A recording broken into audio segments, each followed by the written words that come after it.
আজকের এই ভিডিওটি বানাতে বসে কাজী নজরুল ইসলামের একটি ছোট্ট কবিতা কথা মনে পড়ে গেল। চিরদিন কাহারও সমানও নাহি যায়, আজ যে রাজা ধীরাজ কাল সে ভিক্ষা চায়। হ্যাঁ, আজকে আমরা যাব ঠিক এই রকমই একটি জায়গার ইতিহাসের সন্ধানে, জানবো দেখব। তো চলুন শুরু করা যাক, লেটস গো।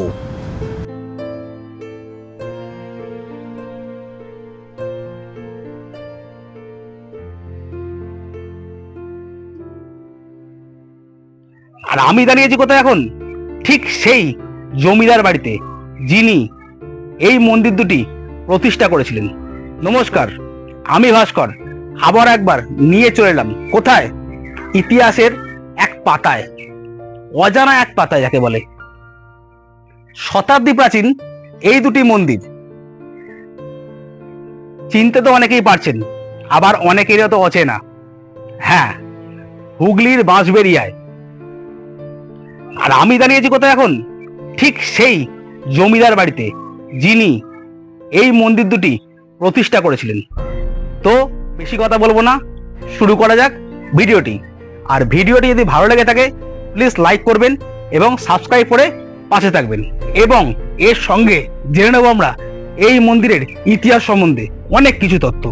তো লেটস গো।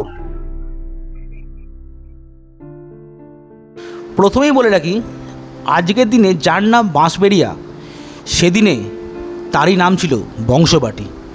ব্রিটিশ আর নেই বাংলার জমিদারদের সেই প্রতাপও, আর রাজত্ব তো সে কতকাল আগেই অতীত হয়ে গেছে। তবে আজকের বাঁশবেড়িয়ায় রাজা নৃসিংহদেবের অষ্টম বংশধরেরা বর্তমান আছেন। মন্দির লাগোয়া এলাকাতেই রয়েছে সেই বাড়ি।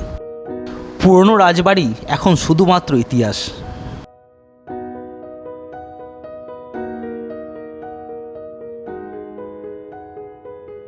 জমিদার বাড়ি দেখার পর আমরা ঠিক এই লাল মাটির রাস্তা ধরেই এগিয়ে চললাম হংসেশ্বরী মন্দিরের উদ্দেশ্যেতে। যাওয়ার সময় রাস্তায় চোখে পড়ল দুটি দরজা। অনেক প্রাচীন এই জমিদার বাড়ির এটিই ছিল প্রধান দরজা। সেই সময় থেকে এখনও পর্যন্ত কত প্রাচীন ইতিহাস এই দরজাটি বহাল তবিয়াতে বহন করে চলেছে। হুগলি জেলার বাঁশবেড়িয়াতে রয়েছে 13টি চূড়া বিশিষ্ট হংসেশ্বরী মন্দির। রাজা রামেশ্বর দত্ত রায়ের উত্তর পুরুষ তথা প্রপৌত্র নৃসিংহদেব এই হংসেশ্বরী মন্দির নির্মাণ শুরু করিয়েছিলেন। তবে তার জীবদ্দশায় মন্দির সম্পূর্ণ হয়নি। নৃসিংহদেবের প্রয়াণের পর তার ছোট রানী শঙ্করী হংসেশ্বরী মন্দিরের সম্পূর্ণ নির্মাণ করান। রামেশ্বর দত্ত রায় নির্মিত অনন্ত বাসুদেবের মন্দির লাগোয়া এই হংসেশ্বরী মন্দিরের অবস্থান। নৃসিংহদেবের জন্মের 3 মাস আগেই অকালে চলে গেলেন রাজা গোবিন্দদেব।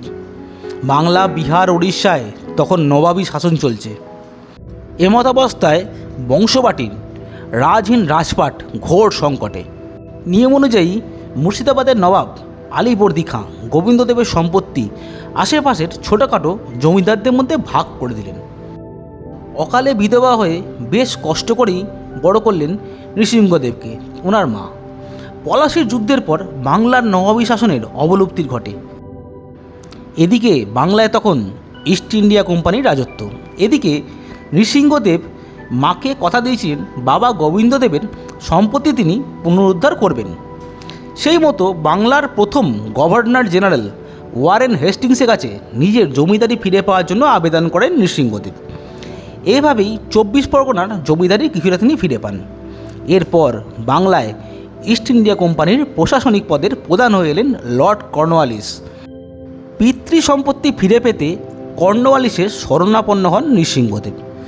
জানতে পারেন হারানো সম্পত্তি ফিরে পেতে হলে লন্ডনের বোর্ড অফ ডাইরেক্টরসে আবেদন করতে হবে, যার খরচ ছিল সেই সময়ে 7 লক্ষ টাকা। এদিকে নিদারুণ অর্থকষ্ট, তার উপর মাকে দেওয়া কথা। রাজকোষে তখন মাত্র রয়েছে 4 লক্ষ টাকা।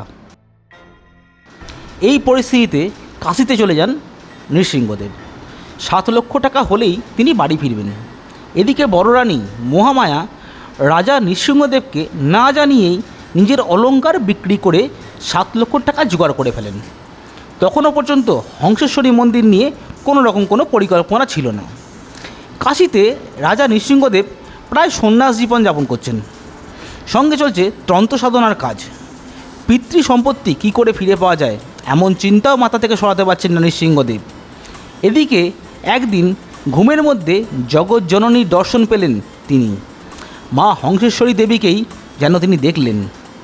সম্পত্তি উদ্ধারের কথা তার মাথায় এলো না। পরদিন সকালেই ঠিক করলেন বংশবাড়িতে ফিরবেন আর রাজকোষের জমা অর্থ দিয়ে তৈরি করাবেন মাতৃ মন্দির। এরপর 1799 সালের এক পূর্ণ লগ্নে শুরু হলো মন্দির তৈরির কাজ। সেদিন ভাগ্যদেবী অলক্ষ্যেই হেসেছিলেন। মন্দির অসমাপ্ত রেখে 1802 সালে পরলোক যাত্রা করলেন রাজা নৃসিংহদেব। এরপর রানী শঙ্করী একা হাতে স্বামীর অসমাপ্ত কাজ সম্পূর্ণ করেন। নানা প্রতিবন্ধকতা কাটিয়ে 1814 সালে হংসেশ্বরী মন্দির তৈরি হয়।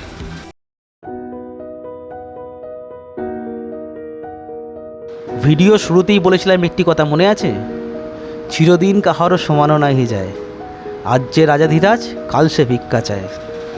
তো আজকে এই পর্যন্তই, ফিরবো কোনো এক পর্বে কোনো এক নতুন জায়গার সন্ধানে, নতুন জায়গার ইতিহাস নিয়ে।